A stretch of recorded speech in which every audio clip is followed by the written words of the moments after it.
Good morning, everyone. Happy Wednesday. I hope the summers are keeping you warm and not too very hot. My name is Vidhisha. I work as a project analyst with New Buildings Institute, and I will be co-moderating a webinar today, which is on Hydronic Heating Manufacturers Roundtable. Our program is supported by the California Energy Design Assistance. In case you're wondering what a CEDA program is all about, don't worry, we do have someone to walk you through the details.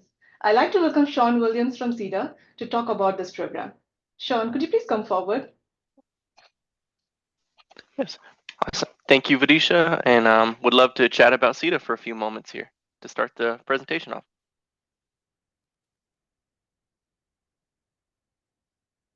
Okay.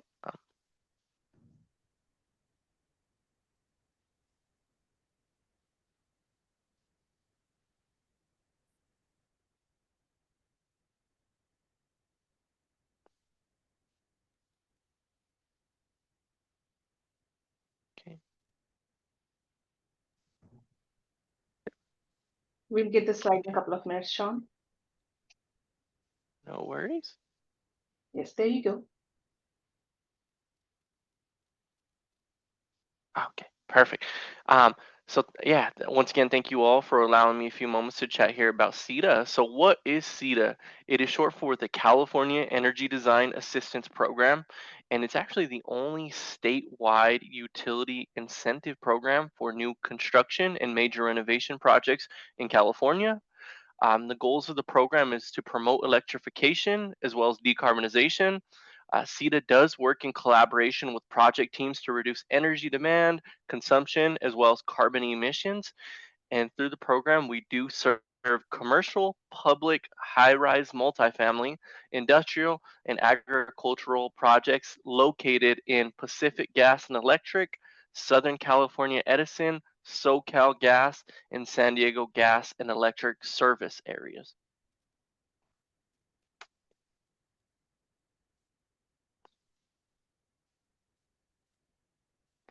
Okay, next slide.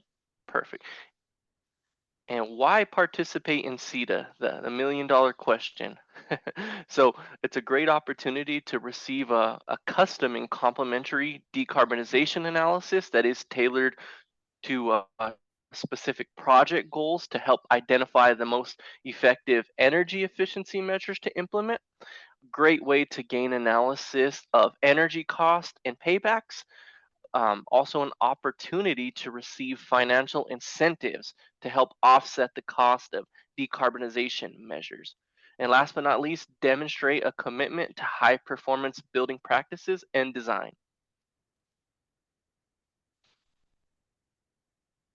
Okay, next slide, please.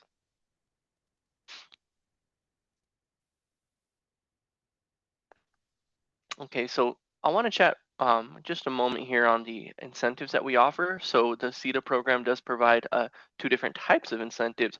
The first being a design team participation incentive. Now this is a $4,000 incentive that is paid out per project and is kind of geared as a thank you for participation. The next incentive we offer and I'll talk about is called a measure package incentive.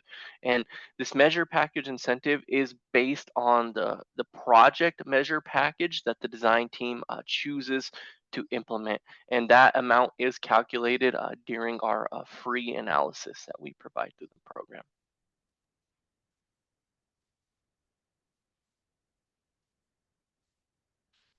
Okay, next slide, please.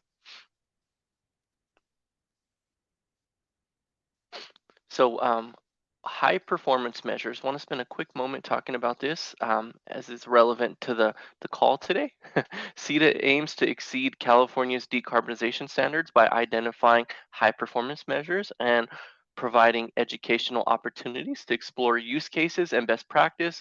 This not only advances the market, but also qualifies participants to through enhanced incentives through our program.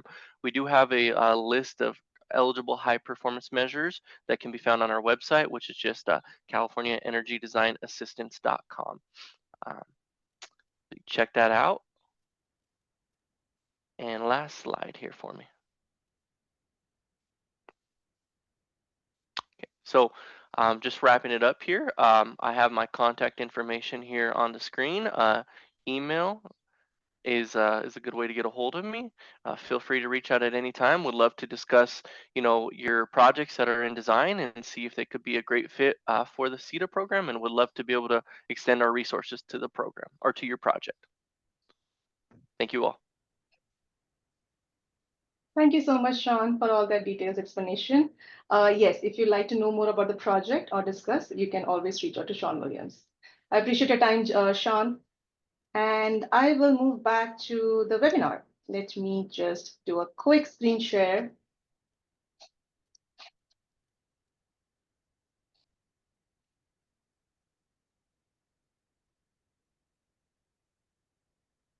So yes, today's webinar, as I mentioned, that I am co-moderating this session. One of our moderators is Jonathan Koliner, Director of Research and Innovation from Slipstream. He is not just an expert, in my personal opinion, on air-to-water heat pumps, but beyond anything related to heat pump water heaters, electrification, decarbonization. John is definitely one stop for my questions and answers.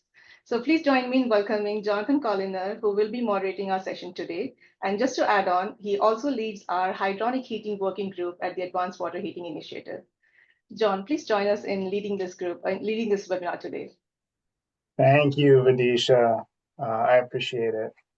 So today we are going to be talking about air-to-water heat pumps. Can jump to the next slide. Yeah, keep going. Why not?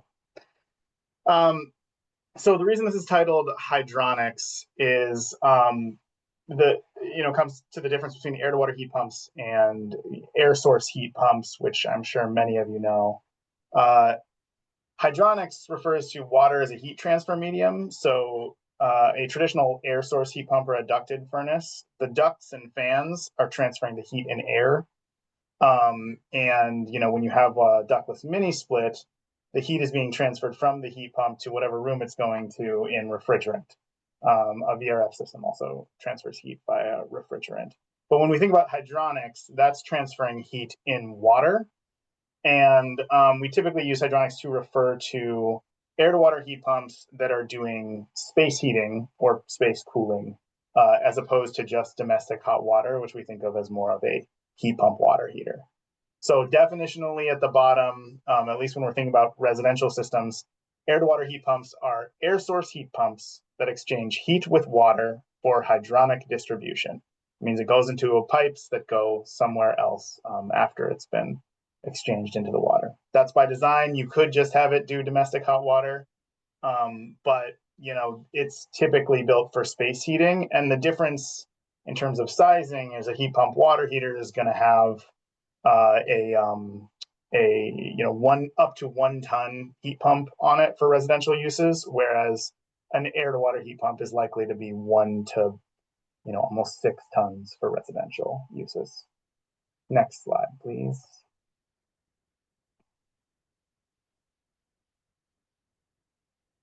So the great thing about using water to transfer heat is there are a lot of different things you can do with it because water is very dense and can go through pipes compared to air.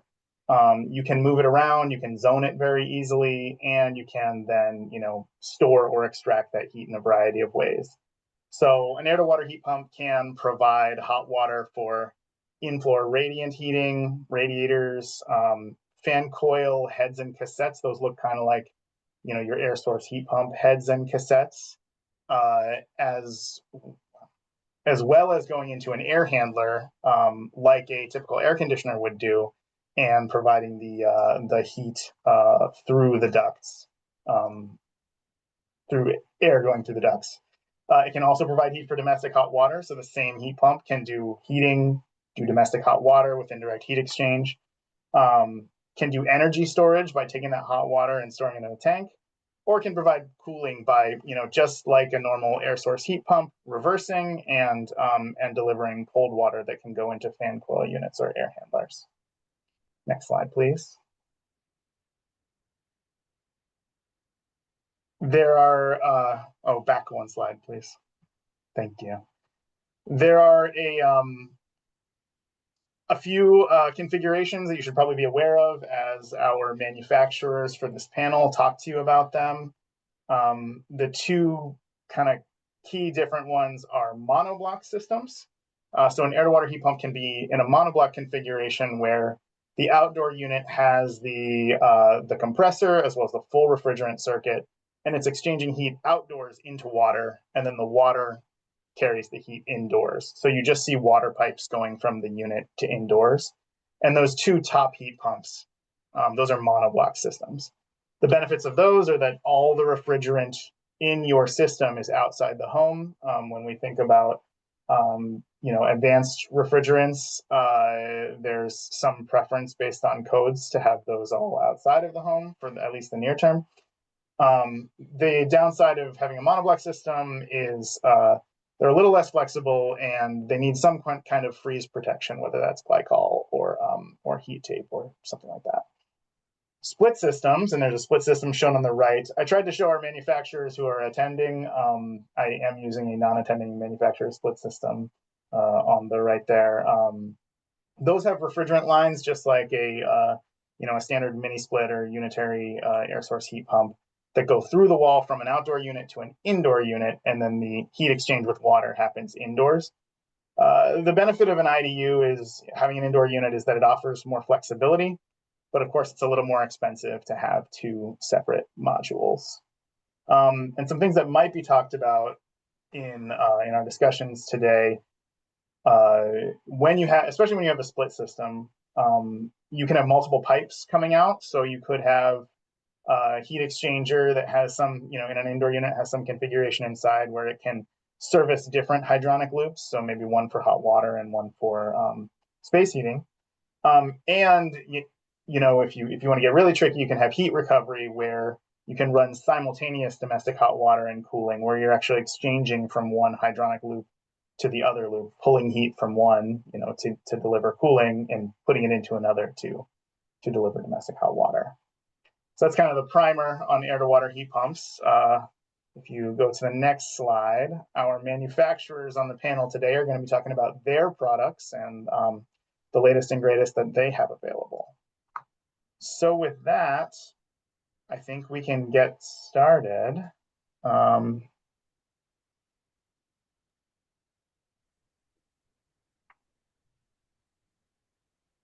going to pass it over to James Gagnon from Stiebel Eltron. For over 100 years, German-based Stiebel Eltron has been a leader in efficient electric heating and water heating. For the last 14 of those years, James has been with Stiebel Eltron USA and the Western Regional Sales Manager since 2018. He has many years of experience helping contractors, engineers, homeowners, and end users size, specify, and if need be, even troubleshoot electric tankless water heating and heat pump systems. So I'll pass it to James. Hey, thanks, John. My screen sharing is paused.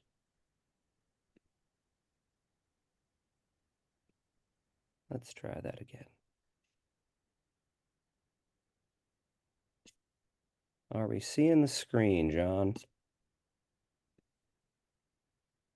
Are we seeing my slides now? We're good? Yep. Yes, James. Oh, excellent. Hey, sorry about that. Thanks very much for the introduction, and thank you all for your time. Thanks to NBI for having us. So yeah, I'm James. I'm the Western Regional Sales Manager for Stiebel Eltron, and I'm here to talk to you about our air-to-water heat pumps, the WPL. Stiebel Eltron, as John so kindly mentioned, 100-year-old company based in Germany, still privately held. I work for the American daughter company. Our WPL heat pump systems are made in Germany to this day.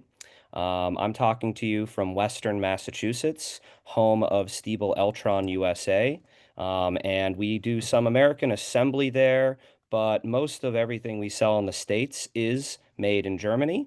We do some American manufacturing in Sarasota, Florida, with our three-phase commercial industrial tankless water heaters.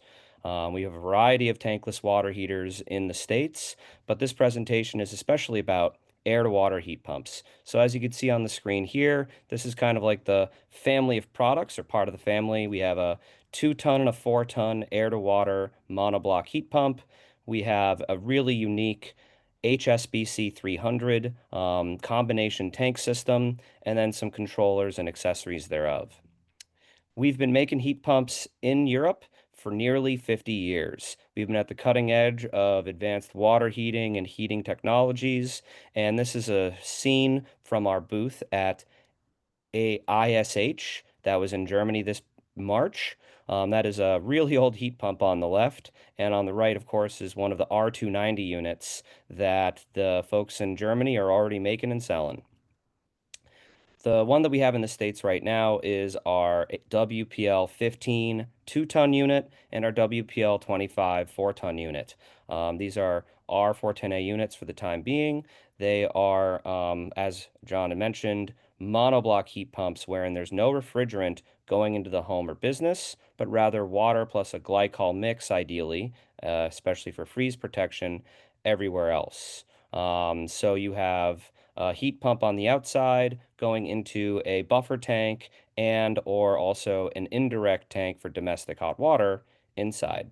Our heat pumps are able to produce heat on the heat pump alone all the way down to -4 Fahrenheit as a low ambient temperature, and the enhanced vapor injection in the Copeland inverter scroll compressor can provide up to 149 Fahrenheit or 65 Celsius as a max outflow temperature, even when it is -4 Fahrenheit outside. So one of the other major unique pieces to our puzzle is the fact that we also have an HSBC. This is a combination tank system wherein there would be a domestic hot water tank, 72 gallons, an indirect tank above, and a 26-gallon buffer tank below. Inside of this system, there's also the controller on the front cover, and also the 2 different pumps, one for charging between the heat pump and the buffer tank and or indirect tank, and then another for a heating circuit out from there. There's also sensors built where they're supposed to be in a 3-way diverter valve to divert between the 2 tanks. Our full family of controller products, we have, of course, our main controller and the FET, most notably. The main WPM, think of it as a heat pump manager, is the primary controller for all of our heat pumps, and the one in the States for both the WPL 15 and 25. Then we also have an FET wall-mounted living space thermostat that has, importantly, a humidity sensor if you are looking to try to do cooling. It can also give feedback from the room in order to adjust the heating curve and heating, or allow for the end user some interface to the unit without having to go to the mechanical room, basement, or garage. The WPM controller is built onto and into the HSBC, but if you had a system that you were designing where you didn't need domestic hot water, or you were doing a larger system with more than one outdoor unit, you wouldn't want to or be able to use the HSBC, but the controller is built right into the HSBC. So you can do 1 outdoor unit with 1 HSBC, you can do up to 2 outdoor units on 1 WPM controller, and you can do up to 6 outdoor WPLs, even 6 of our 4-ton 50K BTU per hour capacity units on 1 WPM controller system. You would just need to add a small WPE, think of it as a heat pump expansion pack, to the controller with more CAN bus connections and more processing power. So, in addition to the controllers, of course, I had mentioned the FET thermostats, most notably that they have the humidity data feedback, so that if you were to try to do cooling with our heat pump, you can, but only if there is active humidity feedback from one of our FETs in the living space. The Germans have really, classically engineered something that'll protect itself, but also protect the home in order to keep the dew point from getting out of control. You wouldn't want to sweat your floors. We also make buffer tanks in Europe. These are very well insulated. You do need to use a buffer tank, we insist, in conjunction with one of our heat pumps, mostly for a best case, happiest, smoothest defrost cycle, as we have an active defrost in our heat pump controller scheme. This is the full family of products. You have the 2 heat pumps, various mounting solutions, and even some accessories for the HSBC if you wanted to do the domestic hot water connection smoothly sticking out of the top, just like the hydronic connections already do, or if you wanted to do a second output temperature on your HSBC, so you could do 2 different output temperatures on one buffer tank. So if you had in-floor heating somewhere, but then also hydronic fan coils somewhere else, we can accommodate that with even our HSBC 300 tank system. The WPL 15 and 25, both, as I had mentioned, can operate down to -4 Fahrenheit. They both have an backup resistance-based element built into the outdoor unit. So that is a resistance-based element. It's 2 stages. You can wire it up fully for the 6.7 maximum kW output. And that can work either monovalently when it's too cold for the heat pump to still operate, or can be operated in parallel with the heat pump to boost on top of the efforts of the heat pump if it were undersized or quite cold. The capacity, though, of our units, even if it is quite cold, is very impressive. The Germans have really wrung all the efficiency and capacity as they can out of the EVI technology in that Copeland inverter scroll compressor. So you see here on the left, at around all the way down at 4 Fahrenheit is when you'll only pretty much see reduction in capacity. Our 4-ton unit, the WPL25, stays a 4-ton unit all the way down to 4 Fahrenheit as an outdoor temperature. Very similar story with the 2-ton unit on the left, the WPL15, pretty much stays a 2-ton unit all the way down well below freezing. And also, the efficiency of the 4-ton unit is very high, even if it is quite cold outside. We have a COP AHRI 550-590 Intertech independently tested standard that benchmarked the A5, the 110, right around this blue, in between the blue and the green, around 5 Fahrenheit. We got a 2.77 COP, even when it is 5 Fahrenheit outside, if you're trying to do in-floor heating. COP is far higher than that.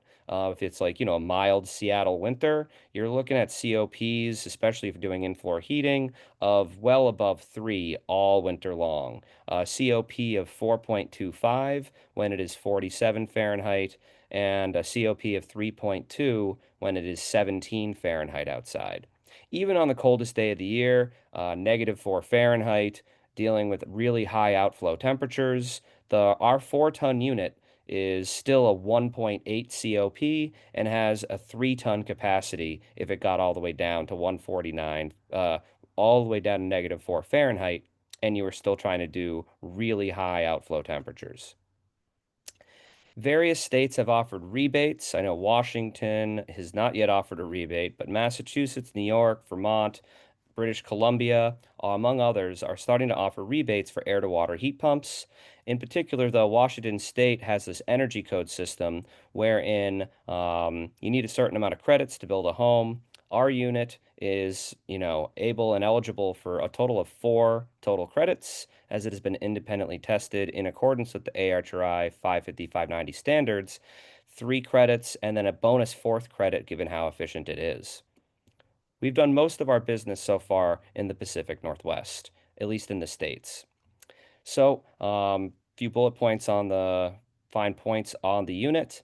You have a very quiet unit, a lot of dampening on the unit. The sound power levels here are not the same as sound pressure levels, which are measured at a distance, but these are, those Germans, they'll measure it at the most conservative they can in order to best reflect what's going on. So they overshot that. In reality, this thing hums along very, very quietly. And there's even silent modes you can kick into gear as well. At, any sort of distance, our dBAs are super, super low. People have a hard time telling if it's running. One of the neat things about it is that there's reduced downtime with the way in which it does defrost. It very rarely has to do defrost because it does defrost on demand. It only defrosts when it actually identifies ice on the fins, and it has an active cooling function where it uses the buffer tank, draws a little bit of heat back off of the buffer tank to do have a very short defrost time. These are the hydronic connections. To the back of our unit, they're a John Guest style fitting. And this is the electrical connection panel. You would have a mandatory one breaker for the outdoor controller, another breaker for the compressor, an optional breaker for the backup resistance element, and then a data bus connection to the outdoor unit from the indoor system. Various mounting options available, unistrut mounting kit, mounted off the ground with a T-mount, or even mounted way off the ground if you'd like with a wall mounting kit. A little bit more on the HSBC in particular. This is the one indoor unit all-in-one package that you can do heating, water heating, and even cooling with one outdoor heat pump and one indoor refrigerator-shaped combination tank system. It's all the various pieces you see on the right built into one box on the left. Really streamlines installation time, design thinking. We've already designed it for you. 2 pumps, diverter valve, buffer tank below, indirect tank above, controller, sensors already pre-wired where they're supposed to go. This magic box is a real hit with most of our installer friends, and a lot of homeowners really like the look of it. This is what the hydronic scheme would look like with one outdoor unit and one indoor HSBC. You'd have the buffer tank below, the indirect domestic hot water tank above, and a diverter valve diverting the heating from the domestic tank down to the buffer tank below. Or alternatively, in the summertime, the heat pump could be cooling the buffer tank below, and then if there was a domestic hot water call, the diverter valve would swing into gear, the heat pump would switch directions, and it would heat up the domestic tank, and then once the domestic call is met, would go back, the diverter valve would swing back down to the buffer tank, and you could do cooling and domestic with one indoor system easily and peasily. This is what the electrical scheme would look like. You'd have one dedicated breaker for the compressor, one breaker if you so chose for the backup heating system in the outdoor unit, as well as one breaker for the outdoor controller. It would also be used, if you were so inclined, to power up the indoor HSBC, which includes the WPM controller, as well as the pumps in the outdoor unit, or indoor unit rather. It's a cross section of the unit, pumps, diverter valve, 2 tanks. And you can see a lot of indirect coil capacity there in the indirect domestic hot water tank. That allows for very impressive domestic hot water recovery. So you'd see, even in the really cold months, really fast domestic hot water recovery. We're talking like a lot of gallons per hour, even if it is very, very cold outside. If you were to do a system without the HSBC, but rather a WPL, you could do the standalone buffer tank, standalone controller, standalone indirect tank. We make a variety of indirect tanks. That's one of our 80-gallon, 300-liter tanks. But this system here could do charging the buffer tank or charging the indirect tank. Also, this is a case where you'd have 2 heat pumps, one controller, one buffer tank, and one indirect tank. This is a water heating, and cooling system. Additionally, you could have that system running off of 2 compressor breakers and one dedicated breaker running both power to the outdoor units as well as power to the indoor controller, which could then power up your pumps. Here's a nice picture of a cascade system to outdoor units. Here's some various other mounting solutions. The one on the left is at a demonstration center of one of our distributor partners. You can see it's on a unistrut pad there. And then lastly, we have T-mount options for keeping it off the ground. The one in the middle is at our facility in Massachusetts. We have a system of 8 units running and doing the heating in our warehouse. Oh, and yeah, I think that's my time. Thanks, James. Appreciate it. Yeah, I have a few questions in the chat. Let's see if we can get through a few of them live before we move on to our next presenter. So first question, does cooling mode run cold water through the buffer tank? Does domestic hot water route through the buffer tank? If yes to both, how does it manage to switch between them? Diverter valve, domestic above, buffer tank below. Great. At what return temperatures can the Stiebel system maintain steady state 149 Fahrenheit? Depends upon pipe diameter and pump speed. 149 is the maximum possible. Design wise, 140 is better to aim for. 149 is really reaching with the HSBC, the pumps within it. 149 is not what going to be your buffer tanks at. Okay, and what's like the typical lift that you recommend? What? 10, I think it depends upon the speed, but I know like buffer tank can be at like up to 140 in like Okay. an HSBC. All right. How are you selling this 410A air-to-water heat pump in the US? Is it standalone or combined with a boiler? Is dual fuel your primary application or secondary application? Standalone, we don't make gas boilers or anything. We are able to sell the 410A unit throughout the rest of this year. It's fully legal to sell in the States. Okay. We already imported them all like a long time ago. All right, I have one from Edward Louie here, who is asking on the HSBC 300 tank, what is the heat exchanger surface area to the domestic hot water tank versus the surface area to the buffer tank? The tech spec says 3.2 meters squared, but doesn't specify whether it's to the domestic hot water tank only or whether it's split between the domestic hot water and the buffer. The buffer is just a bare steel tank below. There is no coil. It's just water and glycol down there. The coil within the indirect tank, it's a glass line steel tank made in Germany. The exact area, probably the manual is accurate. That's just for the domestic. So yeah. Great. Yeah, thank you, James. I appreciate it. We're going to move on to our next presenter. Hey, thanks. All right, so now I'd like to introduce John Williams from Chiltrix. John Williams is the CEO and founder of Chiltrix, where he also serves as the company's chief product development architect. John has a strong engineering background with multiple US patents issued, including patented technology found in various award-winning and record-setting products produced by Chiltrix. Prior to founding Chiltrix in 2014, John has served in C-level positions in highly technical industries such as solar energy equipment manufacturing and the satellite communications industry. John, I will turn it over to you. Thank you, John, and thanks to the entire team for putting this together. Are you able to see my screen share? Yes. Okay, great. So Chiltrix started its development back in 2012, and we released our first heat pumps in 2015 here in the US. So we have about 10 years in the US market.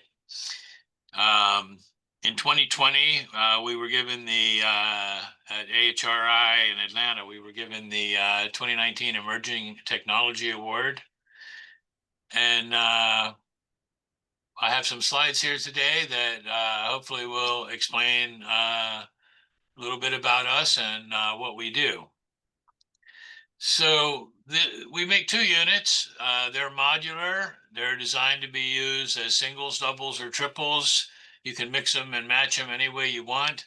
They're both monoblocks. We don't use any indoor equipment except for the buffer tank if a buffer tank is used. This is one of the first air-to-water heat pumps in the market. You know, we first became aware of air-to-water heat pumps in actually 2011, talking with Daikin. We ended up not participating in that opportunity. And then the following year in Chilventa in Nuremberg, Germany, we saw dozens of air-to-water heat pumps. And, you know, it was just like the idea was so good. And the fact that you couldn't find this in America was so puzzling. We bought some of them and we brought them back here and started working on the Chiltrix product. And in 2015, we put out our first unit. It's a design achievement by U.S. engineers that took ideas we found in Europe, some German ideas, in fact. But we found that a lot had been left on the table, so we set out to improve it. Along the way, we earned some U.S. patents. We set AHRI certified performance records, and won the award from the EPA. Again, all of our systems are monoblock. All of the refrigerant is always outdoors. It's self-contained in the outdoor unit. It connects to indoor equipment through PEX water lines. There's no refrigerant ever inside the building envelope, which makes it perfect for the A2L refrigerants that we use today, and lets the customer have a scalable infrastructure for the A3 refrigerants that are eventually going to be here, which are even more flammable than the refrigerants today. Outdoor unit, buffer tank, connects to loads. Buffer tank is needed when you have radiant systems, but often fan coil systems are run without a buffer tank. It depends what the customer wants to do. We support radiant heating and radiant cooling and ducted air handlers, low wall and mid wall ductless air handlers, high wall ductless units, ceiling cassette units, and concealed ceiling small duct units.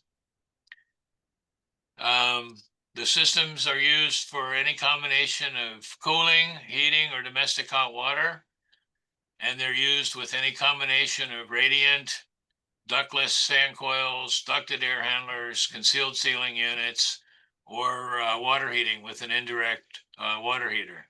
And it's quite common for customers to use all three of heating, cooling, and hot water, and multiple indoor approaches, such as radiant, maybe with some ducted or ductless fan coil units.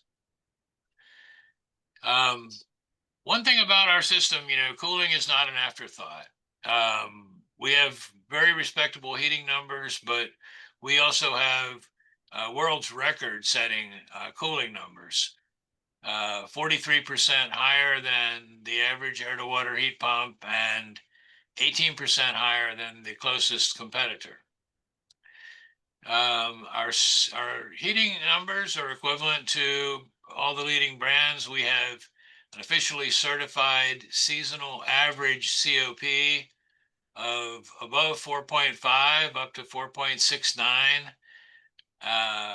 And actually later this year, we have an EVI unit coming that maintains those same approximate numbers, but actually can handle colder outdoor temperatures. Our current equipment works to minus 13. We publish data to -4. The new equipment will work to minus 18F, which is minus 28C. All of our systems are very feature rich with a virtually unlimited amount of ways to program them to do different things.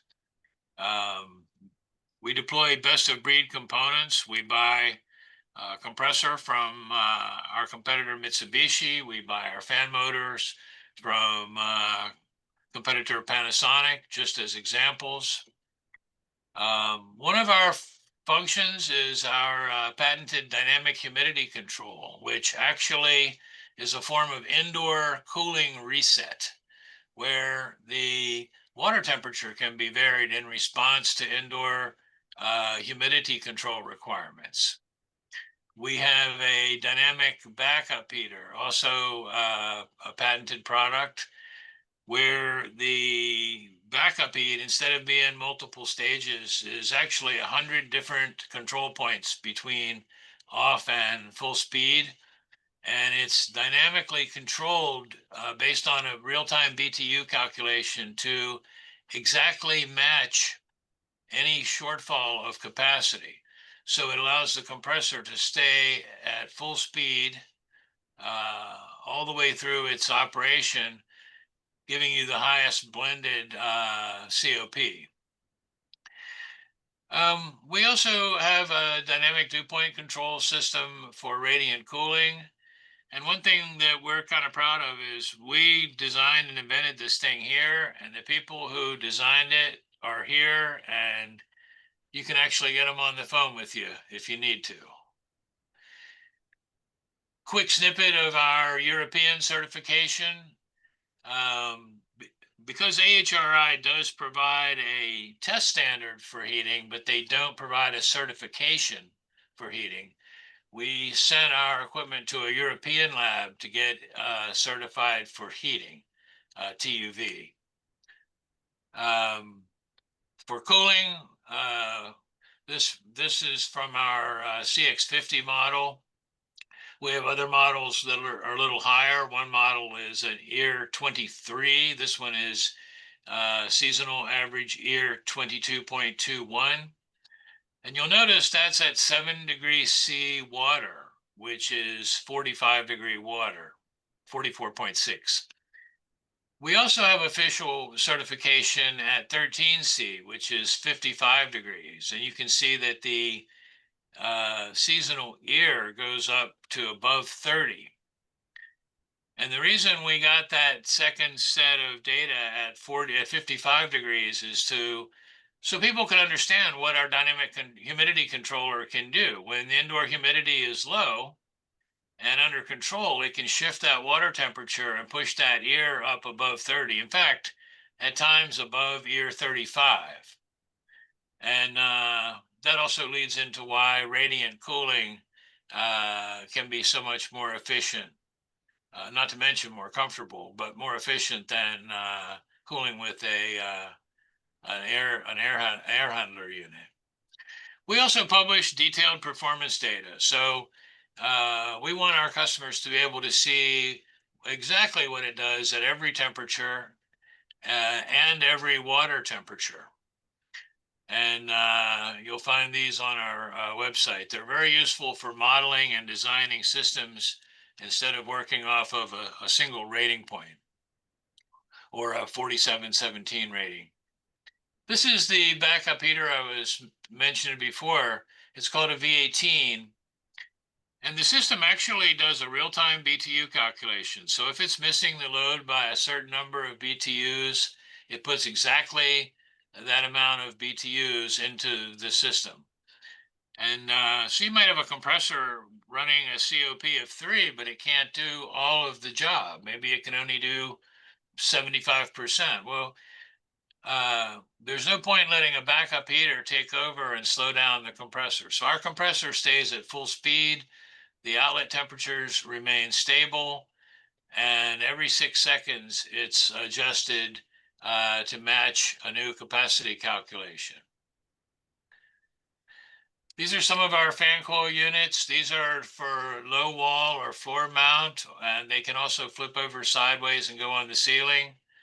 There's 4 sizes, 1/4 ton up to 1 ton. And we also have ducted system air handlers up to 5 tons, 4 sizes.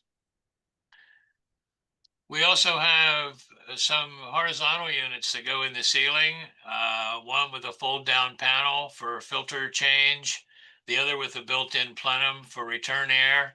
These normally support one large room or multiple small rooms that are close together. And coming in about 6 weeks, we will release the high wall and cassette units. There's 2 models of concealed ceiling cassettes, and there are 3 models of the high wall. Looks like a mini split unit.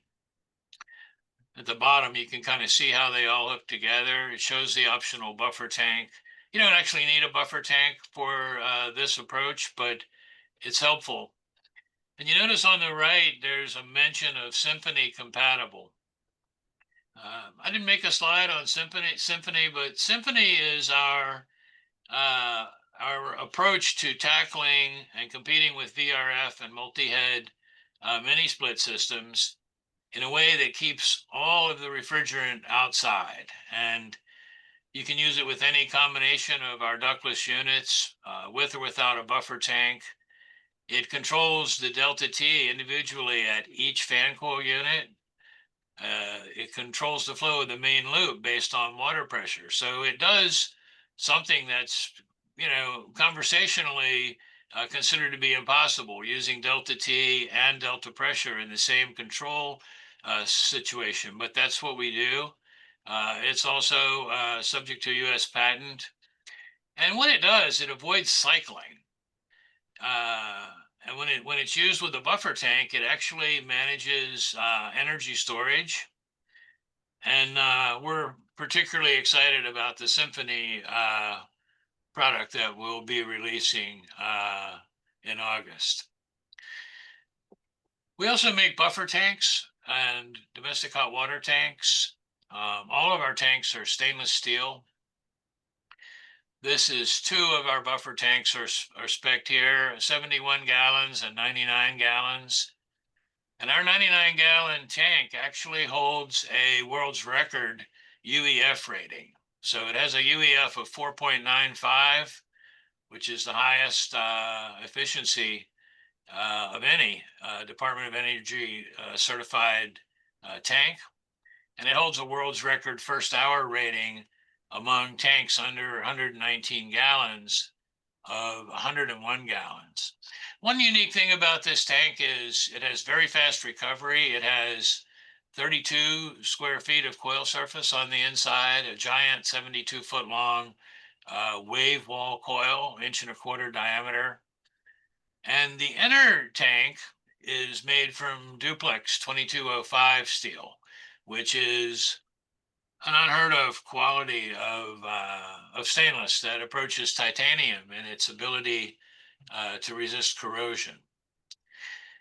And this is what happened when we sent our tank to get tested. We broke the Energy Star label template. You notice the lowest number they have on there is 173, and we came in at 140. And you can see the first hour rating at 101. Pretty strong for a heat pump. This is how the tanks hook together. So you have an outdoor unit, a 3-way valve, similar to the way other European producers do it. There's an indirect tank with a coil in it. In the straight through position on the valve, which is probably 23 hours a day or more, it connects to a buffer tank. That buffer tank can connect to a radiant floor system, or it can connect to a combination of other indoor equipment like I mentioned. This is a system where we show 2 systems combined. We show them with the V18 backup heater installed, and we show a buffer tank supporting fan coil units. We show 2, it could be 6, it could be 12. Or any other number, and it also supports radiant floor heating. And that's all I've got for today, but happy to answer any questions. You perfectly timed it, John. Thank you very much. My So pleasure. this is from Ted Tillis. It says, does this system require a heat exchanger like a Takeo X block? Not sure if you answered that along the way. We don't recommend heat exchangers with systems because it either has to be a very large heat exchanger to get to a low approach delta, or you have to run the heat pump quite a bit hotter than or colder than its real target, which drops its Carnot efficiency a lot. So the performance hit for using glycol is so much lower than the performance hit from a heat exchanger. We just can't recommend it. Now, customers do it that way, and we can support it, but it's not our recommendation. Thank you. And one more. With the world record cooling performance numbers, what entering water temperature is used to achieve those performance specs? Okay, so the standard AHRI rating condition for all chilled water systems is a leaving temperature of 44.6 degrees and a return temperature of 5 degrees warmer. So about 9 degrees higher, meaning 54-degree return, 45-degree supply, approximately. And there's a follow-up on that too, that with warm EWTs, the dehumidification is often poor. Absolutely correct. And that's the whole purpose of our dynamic humidity controller. So when the indoor humidity is low, it can raise the water temperature to gain a lot of COP. If some humidity shows up, let's say someone's cooking, showering, doors open for a while, something happens, we'll call it a humidity event. In that case, the system immediately sees it and knocks the water down to 44. Actually, it can knock it down to 40 or below 40, depending on how it's been programmed. Great, thank you. Thanks, John, for joining us. He'll be sticking around and answering questions. I am going to switch to presenting. I'm going to quickly present on my own study. I realize we're a little behind on time. Slipstream has been working on an air-to-water heat pump field study with focus on energy. Our goal is to demonstrate air-to-water heat pumps through installations in Wisconsin. We're gathering qualitative and quantitative data, lots of sensors, questions about installation barriers, looking at customer satisfaction. So far, we've picked our product partners, our manufacturers. We've recruited and installed 3 of 4 sites, and we're going to be monitoring them across next winter and reporting out. Here are our installs. We're working with LG on one single family retrofit with their ThermaV monoblock, which they're going to talk about. That has radiant heat and inflow radiant and cooling. And then we have 2 Enertech installs, one in a single family installation, one in a 4-unit multifamily building, both of which have inflow radiant heat and domestic hot water through a heat exchanger. We're also going to be installing at a single family new construction site and monitoring that. I'm actually headed out to Port Wing, Wisconsin to do that in a week or 2. And we hook up quite a lot of sensors to these units. We monitor their hourly COPs, daily COPs across space and water heating, and measure their hot water delivery if they're doing water heating and comfort impacts as well. So we will have more to report next spring. With that, I'm going to pass it to our LG presenter, and that is Nick Conklin. Nick is the Director of Solution Planning and Strategy, and he's focused on working cross-functionally to develop and execute LG's long-term strategy to drive sales growth nationally.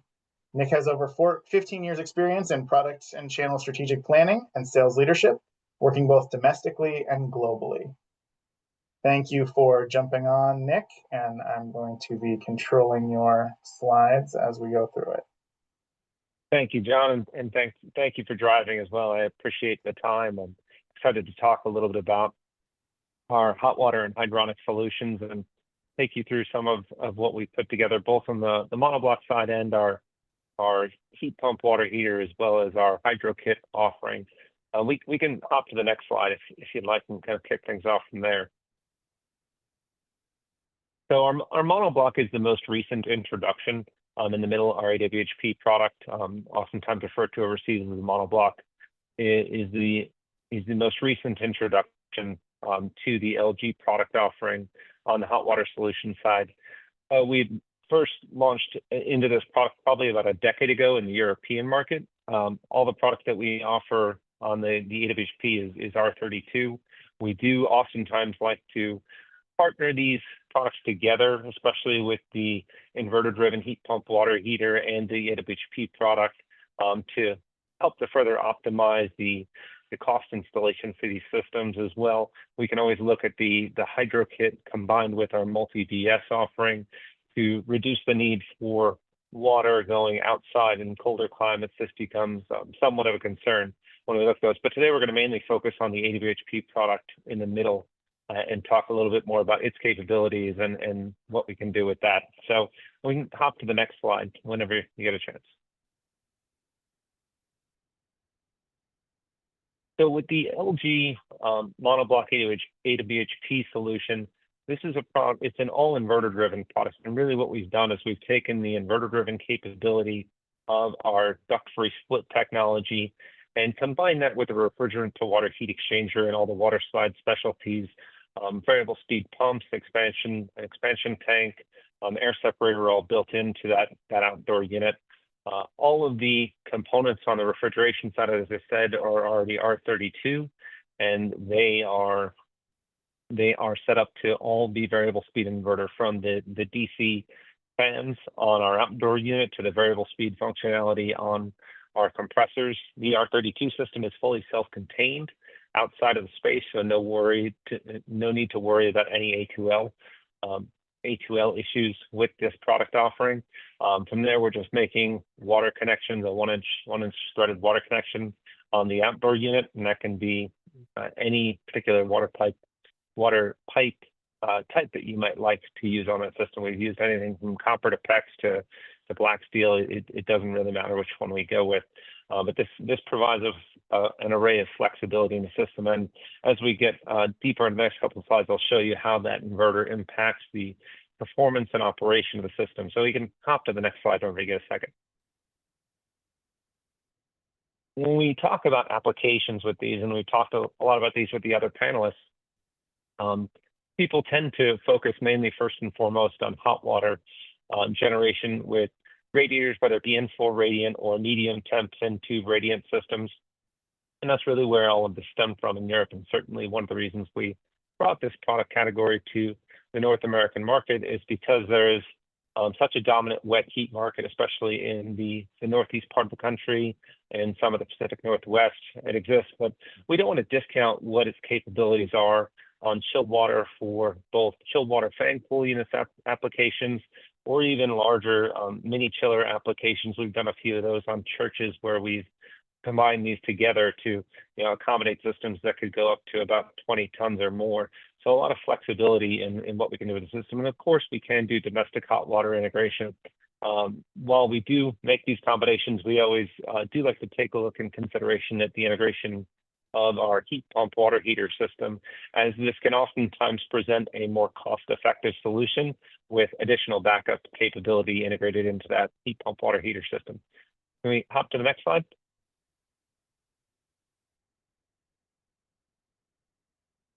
So as we look at the water delivery temps for these systems, when we're focused on the cooling side, we can actually deliver anywhere from 41 degree water temps all the way up to 80-degree water temps. This allows us to enter into a variety of applications with these systems, anything from traditional chilled water type applications to radiant cooling based applications, to even trim loading on existing geothermal systems. I've had use cases come up for that where well fields have degraded over time and they need some additional cooling. They can leverage these products to help to supplement existing well fields. So you really can get fairly creative with the capability of these systems. When we look at the heating side, we can produce up to 149, sorry, can we go back? Yep, thank you. We can produce up to 149 degrees. And I'll walk through how that changes as we go to some different outdoor ambient temperatures and what we can potentially do with that. As the other panelists have alluded to, 149 degrees is really capping out the system capability in terms of what we can do. Most oftentimes, I'm trying to design in the 130 degree range just for consistency's sake and making sure that we can cover that output at the full range of temperatures. We do have the capability of cooling from 41 degrees up to 118 degrees outside, so it can really cover the array of climate zones throughout the US, and then heating up to 95 degrees. And then we have published data down to -13, but our system will continue to operate far below that to deliver whatever heat it can possibly deliver below -13 F outside. Next slide. So this chart is from our engineering manual with this system. And what you can see is a combination of our published data for COP as we get to colder temperatures outside, as well as the capacity delivery. And up top, you'll notice the water flow rates that we've published for each one of those. So when we publish 149 degrees, we're operating at roughly a 6 GPM. And you'll see that drops off as we get down to about 25 degrees outside. Below that, we can produce 130 degrees down to about 5 degrees outside. and 118 degrees or 112, close to 120 degrees by the time we get down to -13. So it's important to consider the outdoor ambient conditions when we're doing this. And of course, we can integrate in auxiliary boilers and other things to help to maintain that water temperature as we get much colder outside. This is really the only chart that I use for designing and selecting the systems, as it provides me really all the data that I need to make sure that I'm selecting the system appropriately. We have similar charts available for the cooling offering as well, so you can find those in our engineering manuals. Next slide.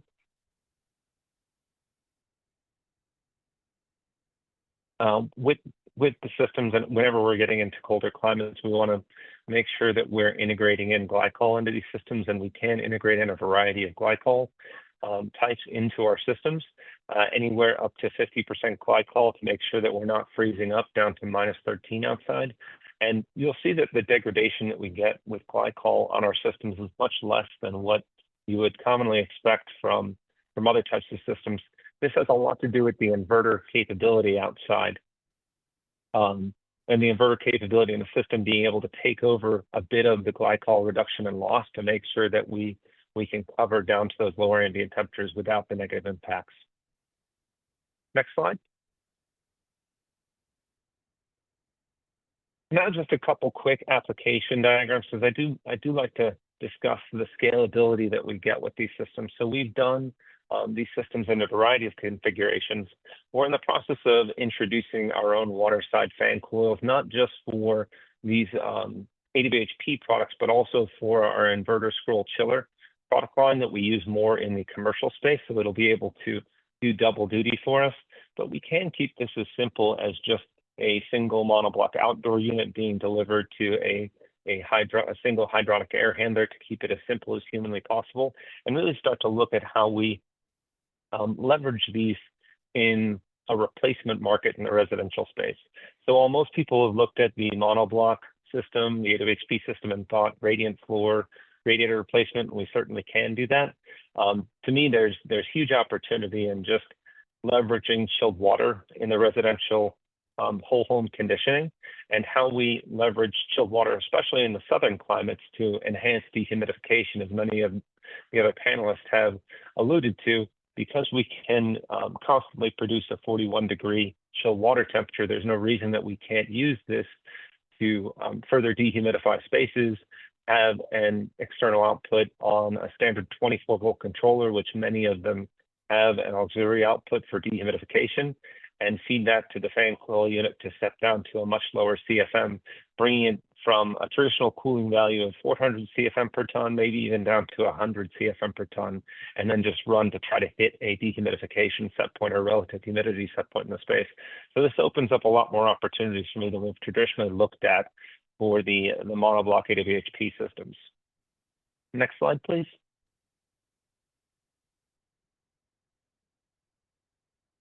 And of course, we can get more complex as well. We've done a variety of systems combining radiant floors with radiant floor systems with fan cool units and integration with buffer tanks and bypassing buffer tanks when we need to. So we're happy to help in the design aspect of all these to help to put all these systems together and make sure that we work to get the system that we need out in space to deliver the most effective, efficient system that we possibly can. So it's really a scalable system, and I always want to make sure that we are considering what the customer's needs are, both for comfort as well as first costs when we're selecting these systems, to make sure that it meets their comfort requirements and budgetary requirements. I think next we have a quick case study that we've done in Pennsylvania, where they actually did a combination of LG DFS high wall systems along with the AWHP systems for radiant flooring.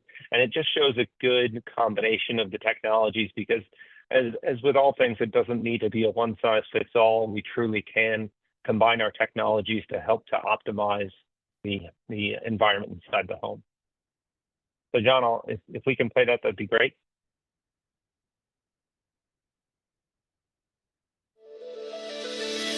We are in the northeast corner of Pennsylvania, close to the border of New Jersey and New York, right near the Delaware water gap. The original home had 2 small bedrooms. It was perfect for a small family. And then as the family grew, and I now have 6 grandchildren, and they come visit, and this is where we like to gather, and they love the lakes and they like to hike. So we built the addition, which has a master bedroom and a living area, so my kids can be out there and they can have some privacy, and the grandkids run back and forth between. So we have the most recent install, which is the LG monoblock, which is one of the first in the country. The owner was looking to replace their oil system. They didn't want to stick with oil because oil is a dying industry. So we were looking at a solution outside of fuels in general. So the monoblock was a great solution, and timing was perfect because LG was just releasing it in the US. So what LG has done is opened up the possibilities of what Air Supply, Powpack, our pro dealers can do. With the rebates in New York, and now they're getting a little bit better in Pennsylvania, this is where the industry's going. And LG has everything you could possibly want for HVAC for a home. So at this site, we installed a 5-ton monoblock system, which is an air-to-water heat pump. That monoblock heats glycol, which is then passed inside through water lines, heats up an indirect water heater, which has hydronic heating water stored inside of it. So the glycol heats up that water that's then circulated throughout the house to heat the house. They didn't just do the monoblock, the air-to-water source heat pump. They did the boiler systems, the storage tanks, the whole package. The customer wanted the system to kind of blend in a little bit because of where the outdoor unit had to be located, and with where it's at, it's right by his screen and back porch. The original unit was one color, it's a gray type color, which kind of stood out. So Ryan said, no problem, we can change the appearance. And so he took pictures of the area, sent it to the detailing decal company, and they reproduced what looks like log, and now it blends in. I think they did a wonderful job. So the efficiency is the biggest benefit to air-to-water heat pumps, and also the versatility. There's a lot of hydronic heating systems in the US already, so from a replacement standpoint, it will eventually, in my opinion, take over that industry. From a new install standpoint versus air-to-air, it's got a lot more options, it's a lot more versatile. You can use it for radiant heat, you can use it to heat your domestic hot water, you can use it over chiller coils for cooling. You can really wrap an entire house into one system with hydronics. So air-to-water is a great solution moving forward. I feel like these are going to become a lot more common because they're energy efficient, they're aesthetically pleasing, and they're very quiet too. Very, very quiet. So the efficiency, the lack of a fuel, I would focus on those as being the biggest advantages. And the support of LG. They treat us like family. Their willingness to help, and they're thinking outside the box. The mentality and one way of thinking outside the box is incredible. LG is always on the table and always our first choice.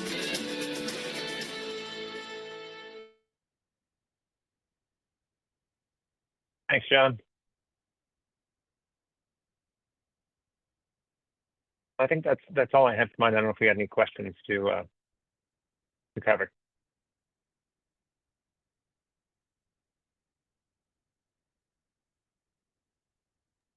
Yeah, we can hop to questions if you want. I see there's a few slides left here. Yeah, the next slides are just, this is covering our heat pump water heater, and then this is the hydro kit that I discussed earlier, where we can leverage that with our multi-VI heat recovery systems or multi-VS heat recovery systems in combination with other indoor units. We've done many more commercial projects with the hydro kit, high temp hydro kit that produces up to 176 degrees. So we have some more flexibility with that product category as well. But yeah, it's to me not about so much a one-size-fits-all solution, but how we combine everything we have to, again, optimize the comfort of the homeowner and get the best application for the space. Great. Yeah, thank you very much. Let's turn it over to questions. So first question, how does the LG system control the three-way diverting valve? Internal or external control? So we can do it either way. We have an output on the monoblock itself that would engage the three-way diverting valve depending on the call that we have from the system. So for instance, if we have a cooling call, we can hook that up in our system so it will send an output signal to the three-way valve to divert around the buffer tank if we want to do that, or we can set it up for domestic hot water to divert to a domestic hot water tank in the event that we have that integrated system. So it's a contact output on our unit. Got it. Do you use any anti-freeze valves instead of glycol. We I think can NE here is especially for the Northeast. Yeah, so we can potentially use freeze protection valves or drip valves. I haven't seen those utilized as much as while they do provide protection, oftentimes you could just get a little bit more safety factor with the glycol in the system, and I think that tends to be the reason most people go in that direction. Great. I'll ask one more from the chat right now. What refrigerant is used for the COP data shown? R32. That's all R32 is the refrigerant. Love to use 290, but we're still a little ways off from approvals in the US. We have 290 systems over in Europe already operating for quite a while. Got it. Well, thank you very much, Nick. Appreciate the presentation from LG. And next up, I believe we are moving to Rob Derkson from Enertech. Rob has spent 34 years in the HVAC industry, specifically focusing on ground source heat pumps and now air to water heat pumps. As an HVAC contractor for 25 years, he understands the challenges of bringing new technologies to the marketplace. Now as the Director of Business Development for Enertech Global, his focus is on generating new opportunities to bring heat pump technologies to the masses. I will pass it over to Rob. Awesome. Thank you, John. Appreciate it. Let me get my screen shared here.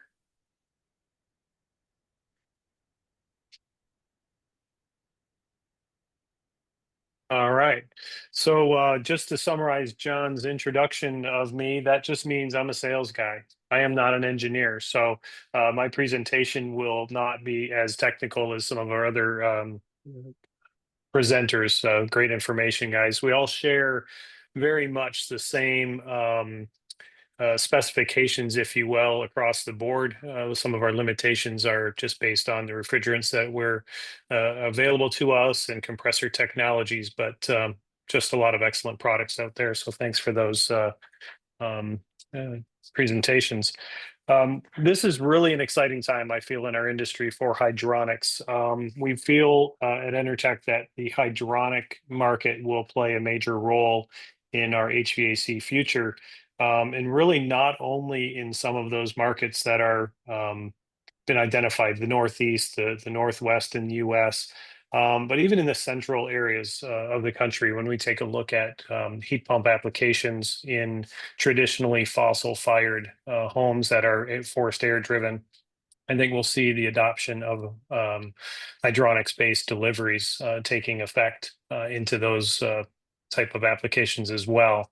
Our Advantage air-to-water heat pump has a couple of unique features, and we share a lot of the same features as some of the other manufacturers. Number one, we are a monoblock design. We are currently a 410A system monoblock. We are factory charged, delivered, ready to go to the site. We only have plumbing that enters the building. What makes this important for monoblocks is that this makes the installation process much more simple for an expanded range of trades. As we start to engage some of the trades that are not accustomed to installing heat pumps, we're working with a lot of boiler installers and folks like that. And so quickly adapting from a technology that produces heat through a heat pump refrigeration process and moving that into a medium that the trades are more familiar with provides a broader range of installation trades companies that can apply these products very successfully. We offer our product in two sizes, a 2.5 and a 5-ton system. We have focused our design around the simplification of the installation. You'll see what we call an indoor module here on this graphic. Contained within this indoor module it's all pre-built with all of the controls, the pumps, the valves, the strainer, all of the accessories that would typically be installed outside of the box or by another trade on the project. We've built this into one box that hangs on the wall. We do produce this in two different models. The one being shown is an electric backup model, which has a 9 kW immersion heater. This heater can be customized in its use in 3 kilowatt elements. And so we can adapt as much or as little capacity to assist the heat pump or take over in the case of an emergency backup scenario.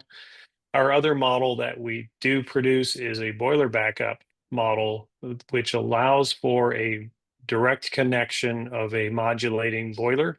That boiler would plug right into our controls, and then we control the 0 to 10 signal for the boiler, so we can modulate in as much backup heat as we need or desire from a boiler. Applications that might keep a boiler in place is somebody that has a relatively new boiler in the home. They want to maintain that for ease of emergency backup, running a system off of a small generator, for example, or just peace of mind.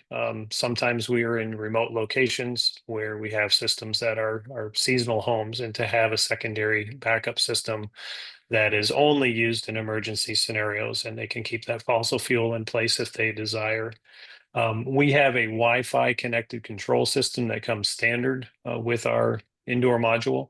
This allows us to do a guided commissioning of the system, helps the contractor through all of the commissioning process.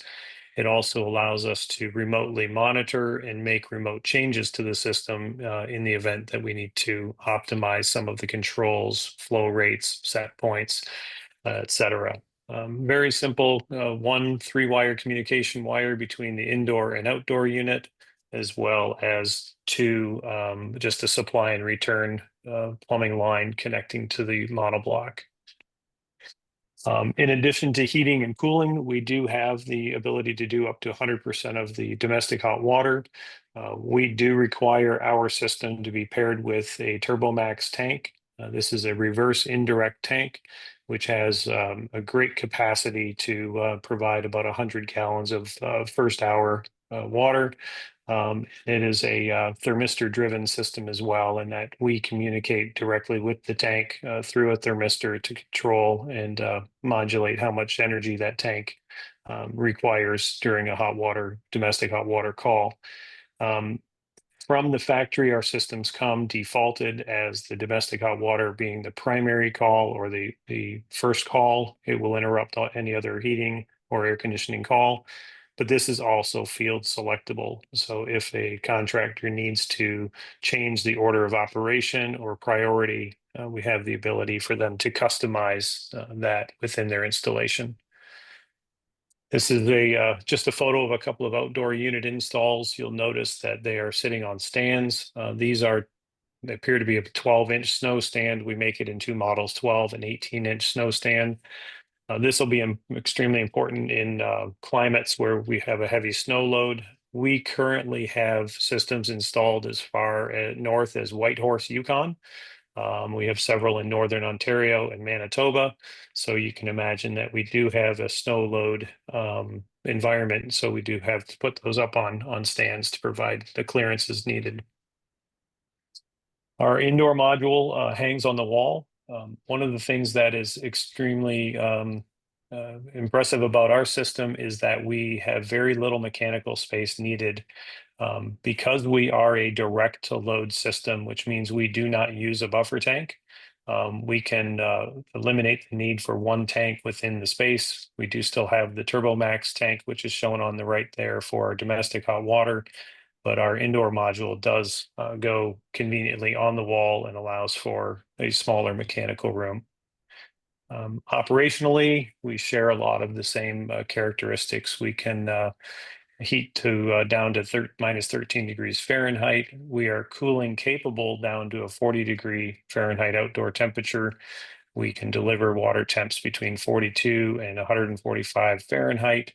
And we maintain a very high efficiency up over 2.0, even at the minus 13-degree range.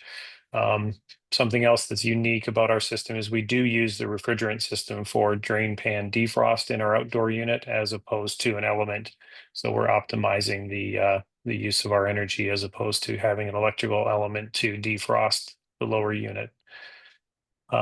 Because we are a direct to load system, we have 15 selectable heat curves to precisely target the heating supply temp.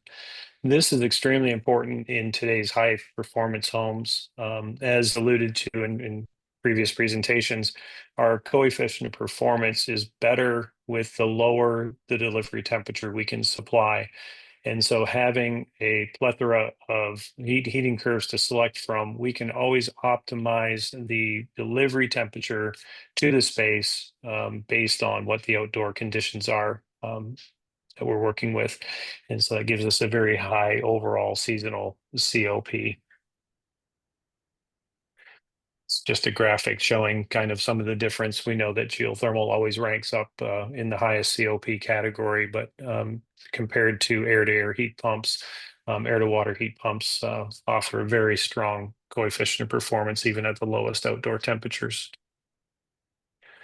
With our direct-to-load piping, as I mentioned, that allows us to maximize the benefit of our variable speed compressor. We really have no limit to slowing down or providing capacity to very small loads. We target compressor runtime, and as long as we're within the on-off cycle runtimes by the manufacturer specs, we can deliver heating even to something as small as a towel bar without the use of a buffer tank. So very compatible system with micro zoning, which seems to go on more and more, especially in the high-end homes or high-performing homes. They want to have individual controls. Our system has a built-in variable speed pump. So we do not recommend zoning with pumps. That is old technology. That is just a watt waster in our opinion. So we have a built-in variable speed pump, and we do have a secondary pump that can be placed in line and will plug into our controls, and the two variable speed pumps will work in concert with each other for the optimal flow and overcoming any of the pressure drop within the system. Compatibility with radiant infloor. Notice I didn't say heating, radiant infloor, meaning heating or cooling. We don't have our own radiant cooling controls, so we do rely on some third-party controls for that. But we do have applications very successfully using indoor in-floor for radiant cooling. And then we do have forced air heating and cooling, and again, up to 100% domestic hot water with our TurboMax. Our system targets two different heating supply temperatures. One is that low temperature or radiant delivery, which is on the heat curve. And the second is we have a high output, which is dedicated to 125-degree Fahrenheit water to an air handler. And we identify those calls separately from our control system to determine what the output temperature of the heat pump needs to be. We are compatible with multiple accessories. We offer 2 to 5 ton air handlers or hydronic air coils. We manufacture these in-house. These are an Enertech product. It's also important to mention that we are a US made product. Our product is built, engineered, and supported from our Greenville, Illinois location.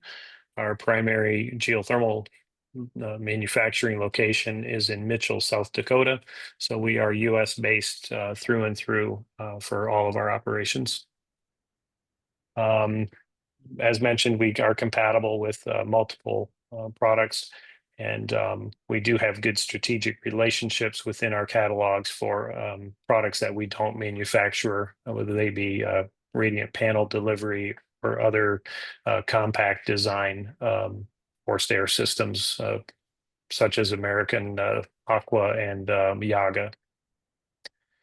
And again, US made, Greenville, Illinois, US based engineering and technical support. And our product comes standard with a 3-year parts, 7-year compressor warranty. And we look forward to more conversations and any questions you might have.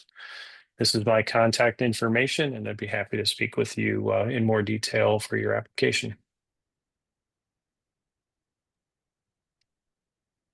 Thanks so much, Rob. I think we have 1 or 2 specific questions for you. First off, what size TurboMax are you typically specifying for a 5-ton system? That's going to depend on the occupancy, but my recommendation would be at least an 80 gallon, and they do also offer a 120. Great. You may have said it, but refrigerant, what is the refrigerant of the system? 410A 410. currently. Okay. 454B will be the next introduction. It's currently in engineering. Okay, I want to ask a question generally of the panelists, so folks can unmute and come on video if they, if they want to answer, or if you just want everyone to see your face right now. Big question: how contractors? So, how extensive is your contractor network, and how are you engaging with contractors?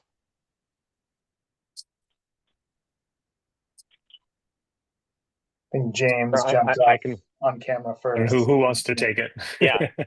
I'm happy to start off. So we're on LG side, we're leveraging both our LG Pro Dealer network as well as specific hydronic contractors in territory that work through our existing distribution channel.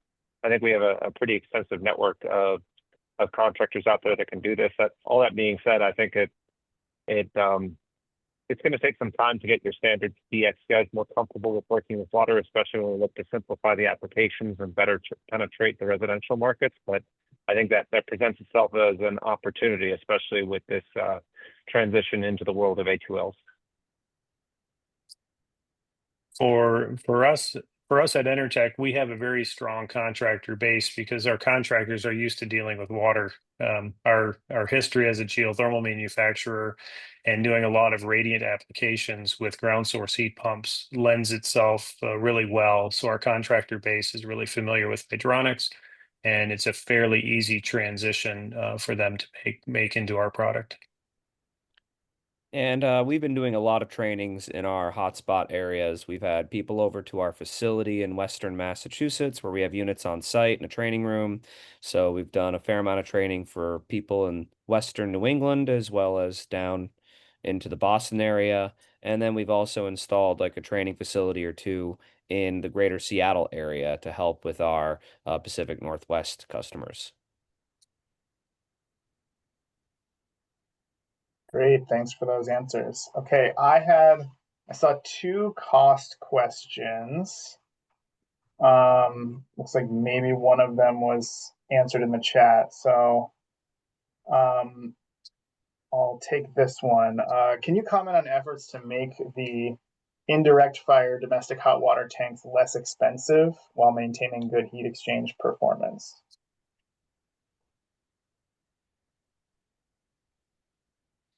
Maybe folks don't have a thought on that. I'll let somebody else take that. We don't manufacture tanks. We partner with Turbomax Thermal 2000 out of Ontario, or out of Quebec rather. I think you can make anything cost less if you want to give something up. So I'll just leave it at that. Yeah, costs of tanks, whether it's a basic electric tank type water heater or heat pump water heater, a lot of the costs of tanks have been going up a lot for all sorts of things for various reasons. Could anyone speak to avoiding peak utility rates? Do any of these systems have onboard peak avoiding programming? Yeah, Programmable. Go ahead, John. Yeah, the Chiltrix has the ability to turn the system off or reset it to a more less energy intensive setting based on programming. So yes. Yeah, you can program ours to a program schedule, but we don't have like the demand response built in. At least not for the US market. European stuff, sure, but not for the US market. Yeah, demand response is tricky because a lot of consumers have a love-hate relationship with their utility provider, and to provide access to a utility company to control your occupant comfort is always a little bit challenging. So we rely on the third-party programmings that can exist in all of the thermostat controls, and then the consumer can make that decision as to how to augment their comfort range based on peak utility rates. Yeah, I on would the agree. LG side, we have I'm sorry. a demand limit on our side that you can set up at our outdoor unit. But most of the time when we're trying to manage time of use rates, it's done through buffer tank sizing. And we kind of look at how large they want that tank to try to maybe carry through a time of use issue is typically how we're managing that. Yeah, thank you. I guess I'll let Vidhisha come on as we are kind of at time, and she can marshal us forward as needed. Sure, John. First of all, I have to say thank you to all the panelists and to our wonderful moderator for leading this session. But before I wrap this up, I also have to say my sorries. We did have some technical glitches at the beginning, some non-cooperative movement with slide share, screen share, and a lot of things that happened. But thank you for staying with us. Things happen in all the webinars, and in all good webinars, I guess a little bit of technical glitch is totally fine. So thank you for staying with us throughout this session. Your participation is really appreciated. We will make sure that you get all the resources, the slides, and additional resources as provided by the panelists shortly after this session ends. So yes, on that note, thank you once again to all the panelists, the wonderful moderator, John, and to my colleague, Shannon, for coordinating this webinar. Thank you, everyone. Wishing you a great rest of your day. Thanks for having us. Thank you. Thanks. Thanks,